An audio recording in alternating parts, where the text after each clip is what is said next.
1월 7일 목요일 새벽입니다. 다 함께 사도신경으로 우리의 신앙을 고백하겠습니다. 나는 전능하신 아버지 하나님 천지의 창조주를 믿습니다.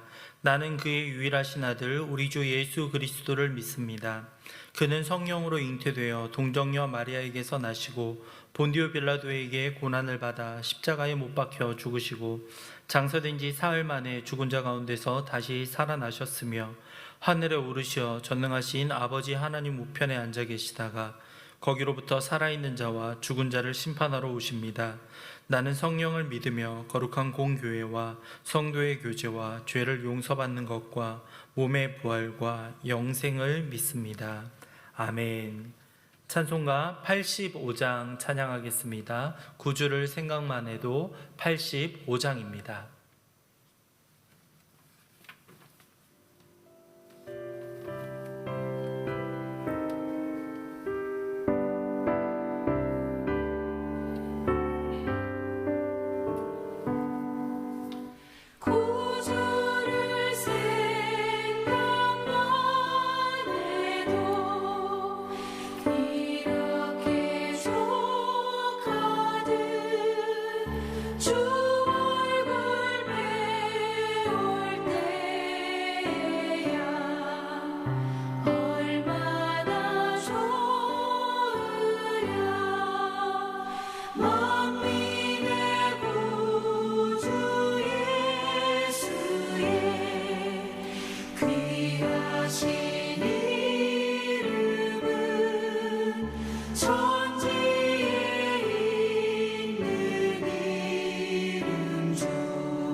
지금도 살아계시며 항상 우리를 지켜보호하시는 하나님 아버지, 오늘도 이렇게 새 아침을 맞아 주님 앞에 기도하며 나아갈 수 있게 하시는 은혜 진심으로 감사드립니다. 저희들 하루하루 살아갈 때 하나님 나라에 대한 소망을 마음에 품으며 어떠한 시험과 어려움 속에서도 그 아픔들을 이겨갈 수 있도록 주님 도와주시옵소서. 하나님의 이름이 이 땅 가운데 거룩히 여김을 받을 수 있도록 우리 하나님의 자녀들이 날마다 깨어서 기도하며 주님의 뜻에 온전하게 실천하며 행동하며 살아갈 수 있도록 주님 도와주시옵소서. 거룩한 무리로서의 그 이름에 합당한 일들을 잘 감당할 수 있는 우리 모두가 될 수 있도록 아버지 도와주시옵소서. 때로는 우리를 기다리고 있는 수많은 위협과 어려움들이 있습니다. 하나님의 자녀로 살아가고자 하지만 세상의 방해와 여러 가지 풍파로 인하여서 우리의 결심이, 우리의 신앙이 흔들릴 때가 종종 있음을 고백합니다.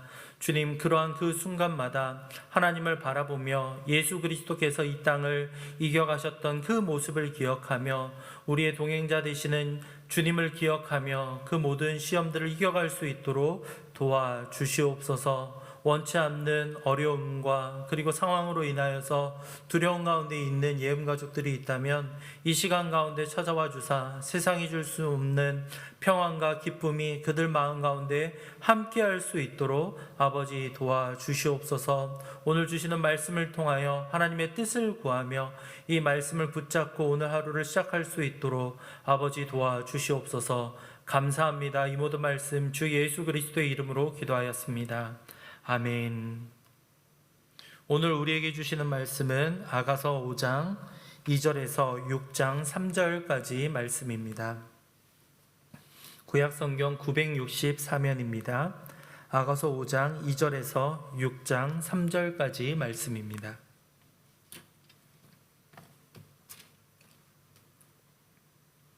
함께 읽겠습니다. 5장 2절입니다. 내가 잘지라도 마음은 깨었는데 나의 사랑하는 자의 소리가 들리는구나. 문을 두드려 이르기를 나의 누이 나의 사랑 나의 비둘기 나의 완전한 자야 문을 열어다오.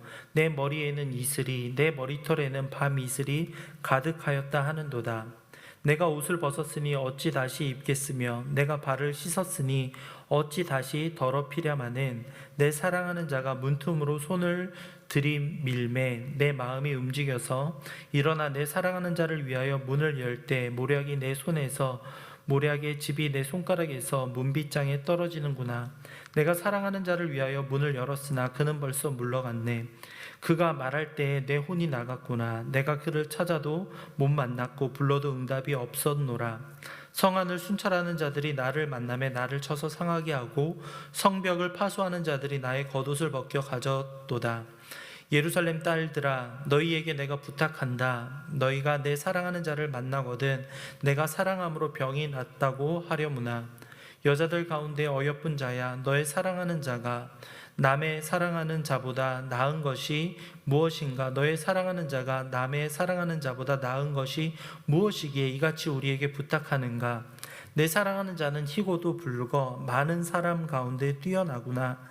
머리는 순금 같고 머리털은 고불고불하고 까마귀같이 검구나. 눈은 시냇가의 비둘기 같은데 우유로 씻은 듯하고 아름답게도 박혔구나. 뺨은 향기로운 꽃밭 같고 향기로운 풀 언덕과도 같고 입술은 백합화 같고 모략의 집이 뚝뚝 떨어지는구나. 손은 황옥을 물린 황금 놀이개 같고 몸은 아로새긴 상아에 청옥을 입힌 듯하구나. 다리는 순금 받침에 세운 화반석 기둥 같고 생김새는 레바논 같으며 백향목처럼 보기 좋고 입은 심이 달콤하니 그 전체가 사랑스럽구나. 예루살렘 딸들아 이는 내 사랑하는 자요 나의 친구로다. 여자들 가운데에서 어여쁜 자야 내 사랑하는 자가 어디로 갔는가? 내 사랑하는 자가 어디로 돌아갔는가? 우리가 너와 함께 찾으리라. 내 사랑하는 자가 자기 동산으로 내려가 향기로운 꽃밭에 이르러서 동산 가운데에서 양떼를 먹으며 백합화를 꺾는구나.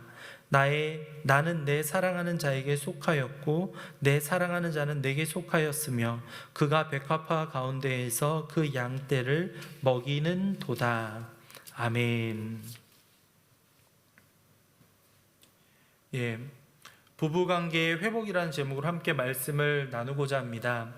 부부관계가 항상 정말 아름답고 행복한 일들만 있으면 얼마나 좋겠습니까?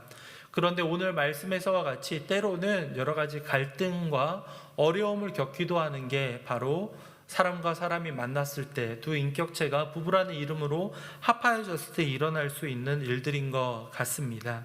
오늘 말씀을 보면 남편이 먼저 아내를 찾아와서 아내를 찾고자 하였지만 아내가 뜸을 들이고 만나지 않게 되면서 여러 가지 남편이 그 자리를 떠나고 그로 말미암아 아내가 남편을 찾아 방황을 하는 시간 끝에 남편을 다시 만나서 회복해야 되는 과정들을 그리고 있습니다. 먼저 2절 말씀을 함께 보겠습니다. 2절 말씀을 보면 이렇게 기록되어 있죠. 내가 잘지라도 마음은 깨었는데 나의 사랑하는 자의 소리가 들리는구나. 문을 두드려 이르기를 나의 누이 나의 사랑 나의 비둘기 나의 완전한 자야 문을 열어다오. 내 머리에는 이슬이 내 머리털에는 밤이슬이 가득하였다 하는구나. 네, 지난 시간에 담임 목사님께서도 이 누가 말하고 있고 누구를 대상으로 하는지 아가서가 참 복잡하게 이루어져 있다라고 말씀해 주셨는데요. 이 말씀 역시도 마찬가지입니다. 내가 잘지라도 여기서의 나는 여인, 부인을 말해 주고 있습니다. 이 부인이 잠들어 있는데 나의 사랑하는 자의 목소리가 들린다. 이제 남편이 찾아와서 이 아내를 깨우고 있는 겁니다. 두드려 나의 누이, 나의 사랑, 나의 비둘기, 나의 완전한 자여 라고 하면서 부르고 있는데 이 여인의 반응이 어떠한가? 3절에 이렇게 기록되어 있습니다. 내가 옷을 벗었으니 어찌 다시 입겠으며 내가 발을 씻었으니 어찌 다시 더럽히랴마는. 무슨 의미냐면 이미 잘 준비가 되어 있고 나는 잠들어야 되는데 왜 굳이 나를 귀찮게 깨우고 있는가? 지금 나는 피곤하다라는 의미가 이 2절 말씀 가운데 잘 기록이 되어 있는 겁니다. 남편은 2절에서 열어다오 이렇게 간절한 마음으로 아내를 찾고 부르고 있었는데 아내가 이렇게 귀찮은 반응을 보이고 있었던 거죠. 그러자 이게 어떻게 된 일인가요? 6절 말씀을 보면 이 남편이 어느 순간에 떠나가 버렸다라는 것이 잘 기록되어 있습니다. 6절을 한번 볼까요? 내가 내 사랑하는 자를 위하여 문을 열었으나 그는 벌써 물러갔네. 그가 말할 때에 내 혼이 나갔구나. 내가 그를 찾아도 못 만났고 불러도 응답이 없었노라. 아내가 지체하는 사이에 남편은 이미 떠나 버렸던 겁니다. 마치 무언가 갈등이 있고 할 때 남자들 가운데 종종 회피해버리거나 동굴 속으로 들어가는 모습들을 이야기하곤 하죠. 마치 그런 모습이 지금 남편이 지금 이렇게 행동을 하고 있던 겁니다. 무엇인가에 마음이 상했는지 아내를 불러도 아내가 자신을 만나주지 않자 이 남편은 마음이 상하여서 사라져 버렸고 아내가 뒤늦게 남편을 찾고 있지만 이 남편을 불러도 응답이 없자 이 아내가 혼란스러운 가운데 방황하고 있는 모습이 잘 그려져 있습니다. 그런데 설상가상으로 7절을 보면요 이런 내용들도 있습니다. 성안을 순찰하는 자들이 나를 만나매 나를 쳐서 상하게 하고 성벽을 파수하는 자들이 나의 겉옷을 벗겨 가져갔구나. 남편을 찾고자 했던 이 아내의 노력에도 불구하고 여러 가지 어려움들이 계속 일어나고 있는 겁니다. 자신을 상하게 하는 사람, 겉옷을 빼앗아 버리는 사람, 수많은 지금 위기를 겪고 있는 겁니다. 정말 사소한 일로 시작했던 상황들이 점차적으로 커지고 남편은 온데간데 없고 아내는 다쳐버리고 일이 눈덩이처럼 불어가고 있는 상황을 우리는 확인할 수가 있습니다. 이러한 어려움, 이러한 갈등 가운데 있을 때 우리는 과연 어떻게 이 상황들을 대처해 갈 수 있겠습니까? 서로의 탓을 하거나 너의 잘못이 더 크다. 왜 그때 하필이면 너가 나를 떠나서 그렇게 잠깐만 기다려주면 될 것을 그렇게 사라져버렸는가? 반대로 남편은 왜 바로바로 나에게 이렇게 기쁨으로 맞아주지 않고 나를 잠깐 외면했었는가? 서로의 탓을 한다면 이들은 결코 다시 마음이 합하여질 수가 없겠죠. 이때 아내가 노력하는 모습들이 잘 기록되어 있는데요. 그것이 바로 9절부터 마지막 16절까지 남편에 대해서 이야기하고 있는 모습을 통해서 우리는 확인할 수 있습니다. 9절을 보면요. 여자들 가운데 어여쁜 자야, 너의 사랑하는 자가 남의 사랑하는 자보다 나은 것이 무엇인가? 지금 이것을 말하고 있는 주체는 8절에 나오는 것처럼 예루살렘의 딸들이 이 여인의 하소연을 듣고 나서 이렇게 물어보고 있는 겁니다. 너의 사랑하는 자 남편이 과연 어떠한 부분이 낫기 때문에 너가 그렇게 애타게 찾고 있는가? 다른 사람들보다 나은 면이 과연 무엇인가? 라고 묻자 10절부터 16절까지 남편에 대한 이야기를 쭉 늘어놓고 있는 겁니다. 10절을 보면요, 내 사랑하는 자는 희고도 붉어 많은 사람들 가운데 뛰어나는구나 라고 말하고 있습니다. 희고도 붉다라는 것은 용모가 준수한 매력적인 모습을 가지고 있다라는 칭찬의 의미를 담고 있습니다. 그뿐만이 아니죠. 13절 말씀을 보면요, 뺨은 향기로운 꽃밭 같고, 뺨에 있는 꽃밭 같다라는 표현은 수염이 멋지게 나 있는 남자의 모습을 말해주고 있고요. 14절부터 16절까지의 말씀을 보면 이 남편의 모습에 대해서 보석의 비유를 하고 있습니다. 보석과 같이 아름다운 장점들을 이야기하면서 우리의 남편은 이러한 아름다움과 이러한 멋짐을 가지고 있는 사람이기 때문에 내가 이 사람을 찾을 수밖에 없다, 사랑할 수밖에 없다라고 이야기를 하고 있는 겁니다. 남편과의 갈등을 겪으면서 그것을 누구의 탓으로 하거나 원망하면서 끝내버리는 것이 아니라 남편을 다시금 생각하면서 이 사람이 얼마나 소중한 존재인가를 다시금 깨달아가는 과정을 통해서 이 관계가 회복되어 가고 있음을 이렇게 말해주고 있습니다. 본문에 나오는 것처럼 이 아내는 떠나버린 남편을 찾기 위해서 성안을 헤매고 찾는 자들로부터 위협을 당하면서도 끝까지 포기하지 않고 남편을 찾는 모습이 그려지고 있습니다. 꼭 아내만이 이렇게 움직여야 된다라는 의미가 아니라 남편이건 아내이건 먼저 상대방에 대해서 그 소중함을 먼저 다시금 깨닫는 사람이 있다면 먼저 손을 내밀고 다가가서 자신의 잘못을 이야기하면서 먼저 화해 제스처를 할 필요가 있다는 것이 오늘 말씀에서도 잘 기록되어 있습니다. 참 부부과의 사이의 관계가 어떻게 회복되어 갈 수 있느냐가 참 아가서 말씀에도 이렇게 잘 기록되어 있는 것이 참 신기하게 다가올 때도 있는 것 같습니다. 6장 1절과 2절 말씀을 보면 이들이 마침내 화해하고 친밀하게 다가가는 모습들이 그려져 있습니다. 6장 1절을 보시면요, 여자들 가운데에서 어여쁜 자야, 내 사랑하는 자가 어디로 갔는가? 내 사랑하는 자가 어디로 돌아왔는가? 우리가 너와 함께 찾으리라, 이렇게 말하고 있고, 2절을 보면 내 사랑하는 자가 자기 동산으로 내려가 향기로운 꽃밭에 이르러서 동산 가운데에서 양떼를 먹이며 백합화를 꺾는구나. 잠깐 멀어졌던 관계가 이 아내의 지혜로운 대처와 모습들을 통해서 이렇게 회복되어가는 과정들이 잘 기록되어 있습니다. 화해한 이후에 서로 친밀함으로 다시 한번 부부의 관계가 회복되어가는 모습이 우리에게도 많은 것을 알려주는 것 같습니다. 부부와의 관계, 참 가깝고도 멀게도 느껴질 수 있는 이 관계를 회복하기 위해서는 먼저 누군가 다가가서 손을 내밀고 상대방을 칭찬해주며 세워주며 서로를 위해서 사랑을 표현하고 상대방의 장점을 이야기해주면서 나아갈 때 그 상대방의 마음 문이 조금씩 열려지며 자신의 잘못을 인정하고 또 서로를 위해서 또 그 관계가 회복될 수 있음을 우리는 다시금 확인할 수 있습니다. 누군가 일방적으로 저자세를 취하거나 누군가 더 많은 잘못을 했다고 해서 무언가의 어려움과 힘듦으로 빠져버리거나 자괴감으로 빠져버리는 것이 아니라 서로 함께 노력하며 나아갈 때 서로의 장점들을 바라보면서 그들을 온전한 길로 이끌어주며 나아갈 때 부부관계가 올바르게 회복될 수 있다는 사실을 우리는 기억해야 하겠습니다. 6장 3절을 보면요, 이렇게 말씀하고 있습니다. 나는 내 사랑하는 자에게 속하였고 내 사랑하는 자는 내게 속하였으며 그가 백합화 가운데에서 그 양떼를 먹이는 도다. 부부와의 관계가 이렇게 너무나도 명확하게 우리에게 알려져 있죠. 나는 내 사랑하는 자에게 속한 사람이다. 서로에게 속해 있는 관계라는 사실이 오늘 말씀에서 분명히 기록되어 있습니다. 참 성숙한 표현 아니겠습니까? 나는 너에게 속해 있습니다. 당신은 또한 나에게 속해 있습니다. 그렇기 때문에 이 관계를 누가 깰 수도 없고 우리가 합하여서 이 사랑을 이루어가야 합니다라는 것이 이 고백 가운데 잘 기록되어 있다라는 의미입니다.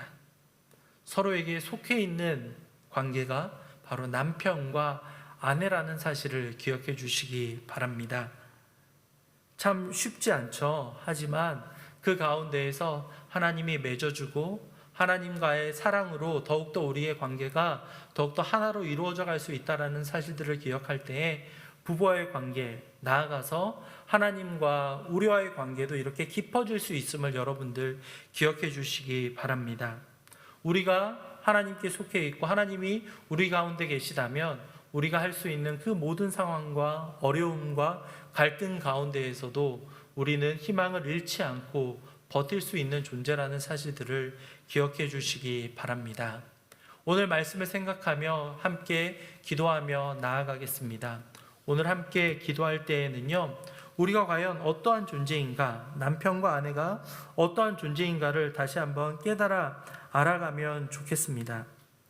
부부 사이에 위기가 오더라도 서로 이해하고 노력함으로 신앙 안에서 극복할 수 있도록 함께 기도해 주시고요. 어떠한 어려움도 신앙으로 잘 이겨갈 수 있는 우리 예음 가족들이 될 수 있기를 간절히 소망합니다.